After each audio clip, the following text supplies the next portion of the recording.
In front of me is OPPO A15s, and let me show you how to block a number on this device. So at first, open the list of contacts that you have, tap on More icon, and click on Settings.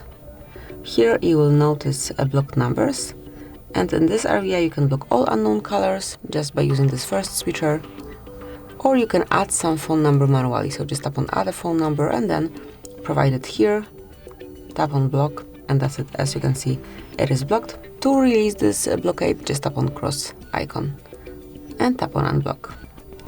And then if you'd like to block some particular contact of yours, for example Lily, you just open the contact, tap on More icon and select Block Numbers.